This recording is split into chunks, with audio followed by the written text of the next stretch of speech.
Homemade dishes চ্যানেলকে subscribe করুন। নিত্য নতুন ভিডিওর আপলোড পেতে বেল আইকন ক্লিক করুন।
বন্ধুরা, হোমমেড ডিশেস চ্যানেলে আপনাদের সবাইকে স্বাগত। আজকে আমি বানাবো মানকচু পাতা বাটা। এর জন্য একদম কচি গুটিয়ে থাকা পাতাগুলো আমি নিয়েছি এবং কেটে রেখেছি। আপনারা দেখেছেন সেই কাটা পাতাগুলো আমি কেটে টুকরো করে ভালো করে ধুয়ে রেখেছি। এর জন্য আমার লাগবে লঙ্কা, এখানে 5টা লঙ্কা রয়েছে, গোটা রসুনের কোয়া, এখানে 6টা গোটা রসুনের কোয়া রয়েছে, লাগবে একটু গোলমরিচ গুঁড়ো, কালো জিরে আর একটু আদা বাটা, আর লাগবে একটু কুড়িয়ে রাখা নারকেল,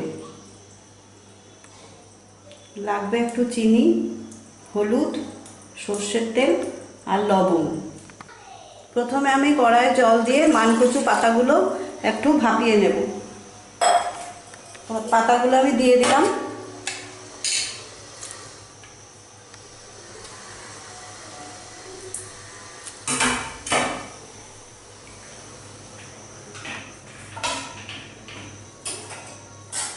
আমার মানকচু পাতাগুলো সিদ্ধ হয়ে গেছে, এবার আমি এগুলো তুলে নেব।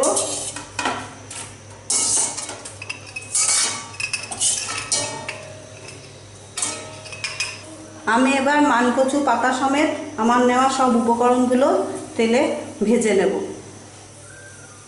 প্রথমে আমি কড়াইয়ে সর্ষের তেল দিলাম, একটু বেশি পরিমাণ দিলাম, যেহেতু এই বাটাটা একটু বেশি পরিমাণ তেল দিলে খেতে ভালো লাগে। তেল গরম হয়ে গেছে, এবার আমি প্রথমে কালো জিরেগুলো দিলাম,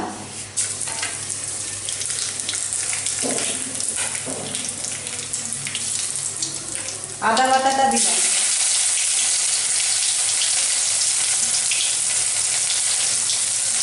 রসুন কোয়া দিলাম,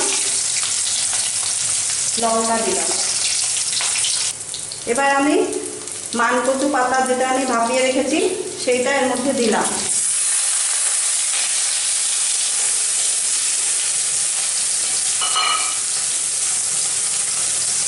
কুড়িয়ে রাখা নারকেল দিলাম।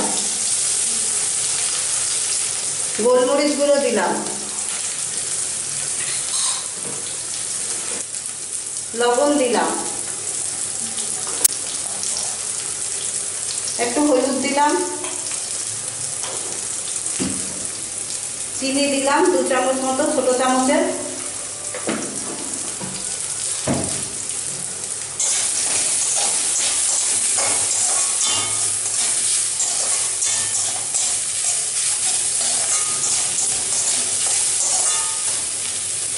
সব উপকরণগুলো আমার ভাজা হয়ে গেছে। এবার আমি এটা মিক্সচার মেশিনে পেস্ট করে নেব, তাহলেই আমার মান কচু পাতা বাটা রেডি হয়ে যাবে।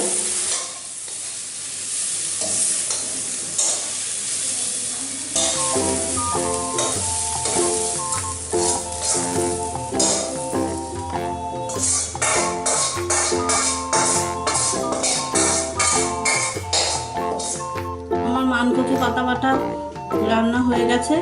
এবার আমি এটা পরিবেশন করার সময় উপর থেকে একটু সর্ষের তেল ছড়িয়ে দেব, কাঁচা লঙ্কা এবং লেবুর সাথে গরম ভাতে প্রথম পাতে পরিবেশন করব। যদি গলা ধরে তাতে লেবু দিলে সেই গলা ধরাটা থাকে না। এই ভিডিওটা কেমন লাগলো জানাবেন, ভালো লাগলে ভিডিওটা লাইক আর শেয়ার করবেন, আর চ্যানেলটা অবশ্যই সাবস্ক্রাইব করবেন। নমস্কার।